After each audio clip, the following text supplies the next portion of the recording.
हमारी पृथ्वी एक बहुत ही इंटरेस्टिंग प्लैनेट है। ये एक डायनामिक जगह है जहाँ वंडर्स भरे हुए हैं। हम इसकी सरफेस पर रहते हैं, लेकिन इसके नीचे क्या है? पृथ्वी का इंटीरियर एक कॉम्प्लेक्स सिस्टम है। इसमें बहुत सारे लेयर्स हैं। हर लेयर के अपने यूनिक प्रॉपर्टीज होते हैं। इन लेयर्स को समझना बहुत जरूरी है। इससे हमें भूकंप समझने में मदद मिलती है। ये ज्वालामुखी की एक्टिविटी को एक्सप्लेन करता है। यह प्लेट टेक्टोनिक्स पर प्रकाश डालता है। हमारे साथ इस जर्नी में शामिल हो जाइए, जहां हम अपने प्लैनेट के सेंटर तक जाएंगे।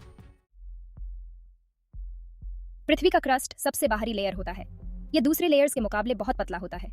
क्रस्ट कई पीसेस में टूटा हुआ है। हम इन पीसेस को टेक्टोनिक प्लेट्स कहते हैं। ये प्लेट्स नीचे के सेमी फ्लूइड लेयर पर तैरते रहते हैं। क्रस्ट दो टाइप्स के होते हैं, कॉन्टिनेंटल और ओशनिक।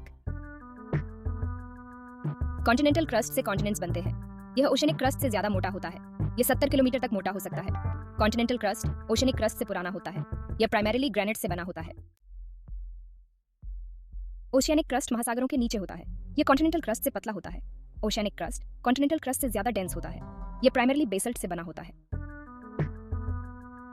सेक्शन 3, द मैंटल, पृथ्वी की सबसे बड़ी परत। क्रस्ट के नीचे मैंटल होता है। यह पृथ्वी का सबसे बड़ा लेयर है। मैंटल लगभग 2900 किलोमीटर मोटा होता है। यह गर्म डेंस चट्टानों से बना होता है। मैंटल दो पार्ट्स में बंटा होता है, अपर मैंटल और लोअर मैंटल। अपर मैंटल गति का क्षेत्र। अपर मैंटल पार्शियली मोल्टन होता है। यह एक बहुत ही विस्कस फ्लूइड की तरह बिहेव करता है। इस रीजन को एस्थेनोस्फीयर कहा जाता है। टेक्टोनिक प्लेट्स इस एस्थेनोस्फीयर के ऊपर मूव करते हैं।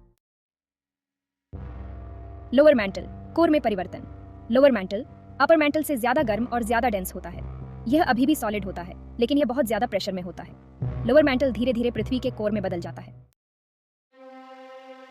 सेक्शन 4, द कोर, पृथ्वी का रहस्यमय हृदय। पृथ्वी के सेंटर में कोर होता है। यह लगभग 3500 किलोमीटर मोटा होता है। कोर दो पार्ट्स में बंटा होता है, आउटर कोर और inner core. Outer core liquid होता है। यह ज्यादातर आयरन और निकल से बना होता है। आउटर कोर बहुत ज्यादा गर्म होता है। इसका टेम्परेचर लगभग 4500 और 5500 डिग्री सेल्सियस के बीच होता है। आउटर कोर में मौजूद लिक्विड आयरन फ्लो करता है। यह फ्लो इलेक्ट्रिक करंट्स बनाता है। ये करंट्स पृथ्वी का मैग्नेटिक फील्ड जनरेट करते हैं। इनर कोर सॉलिड होता है। यह भी ज्यादातर आयरन और निकल से बना होता है। इनर कोर बहुत ज्यादा प्रेशर में होता है। यह प्रेशर इतना ज्यादा होता है कि आयरन लिक्विड स्टेट में नहीं रह सकता। इनर कोर का टेम्परेचर लगभग 5200 डिग्री सेल्सियस होने का अनुमान है। सेक्शन 5, साइज्मिक वेव्स, पृथ्वी की गहराई की जांच। साइंटिस्ट साइज्मिक वेव्स का यूज करके पृथ्वी के इंटीरियर की स्टडी करते हैं। ये वेव्स भूकंपों से जनरेट होती हैं। साइज्मिक वेव्स पृथ्वी के अंदर से ट्रैवल करती हैं। इन वेव्स की स्पीड और डायरेक्शन बदल जाती है जब ये अलग अलग लेयर से गुजरती है। इन चेंजेस को स्टडी करके साइंटिस्ट पृथ्वी के इंटीरियर का मैप बना सकते हैं। Section 6, the Moho discontinuity, crust और मेंटल के बीच की सीमा। मोहो डिसकंटिन्यूटी क्रस्ट और मेंटल के बीच की बाउंड्री होती है। इसका नाम एंड्रिया मोहोरोविचिच के नाम पर रखा गया है। वो एक क्रोएशियन साइस्मोलॉजिस्ट थे जिन्होंने 1909 में इसे डिस्कवर किया था। मोहो को साइज्मिक वेव्स की स्पीड में बदलाव से मार्क किया जाता है। मोहो के नीचे वेव्स ज्यादा तेजी से ट्रैवल करती हैं। Section 7, the Gutenberg discontinuity, mental और कोर को अलग करना। गुटेनबर्ग डिसकंटिन्यूटी मेंटल और कोर के बीच की बाउंड्री होती है। इसका नाम बेनो गुटेनबर्ग के नाम पर रखा गया है।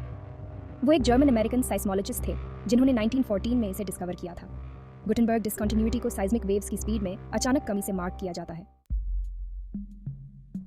पृथ्वी का internal heat engine plate tectonics को चलाता है। पृथ्वी का इंटीरियर बहुत गर्म होता है। यह हीट रेडियो एक्टिव डीके से जनरेट होता है। पृथ्वी के इंटीरियर से निकलने वाली हीट प्लेट टेक्टोनिक्स को चलाती है। टेक्टोनिक प्लेट्स की मूवमेंट से भूकंप, ज्वालामुखी विस्फोट और पहाड़ बनते हैं। पृथ्वी का मैग्नेटिक फील्ड आउटर कोर में लिक्विड आयरन के फ्लो से जनरेट होता है। मैग्नेटिक फील्ड एक शील्ड की तरह काम करता है। यह हमें सूर्य से आने वाले हार्मफुल रेडिएशन से बचाता है। सेक्शन 10, पृथ्वी का आंतरिक भाग और प्राकृतिक आपदाएं। नेचुरल डिजास्टर्स को समझने के लिए पृथ्वी के इंटीरियर को समझना बहुत जरूरी है। भूकंप तब आते हैं जब टेक्टोनिक प्लेट्स मूव करती हैं। ज्वालामुखी विस्फोट तब होते हैं जब मैग्मा सरफेस पर आ जाता है। पृथ्वी के इंटीरियर को स्टडी करके साइंटिस्ट इन घटनाओं का बेटर प्रेडिक्ट कर सकते हैं और इनके लिए प्रिपेयर कर सकते हैं। सेक्शन 11, रिसोर्स एक्सप्लोरेशन, पृथ्वी के खजानों का दोहन। पृथ्वी का इंटीरियर कई वैल्यूएबल रिसोर्सेज का सोर्स है। इन रिसोर्सेज में फॉसिल फ्यूल्स, मिनरल्स और जियोथर्मल एनर्जी शामिल हैं। पृथ्वी के इंटीरियर को समझने से हमें इन रिसोर्सेज को लोकेट करने और एक्सट्रैक्ट करने में मदद मिलती है।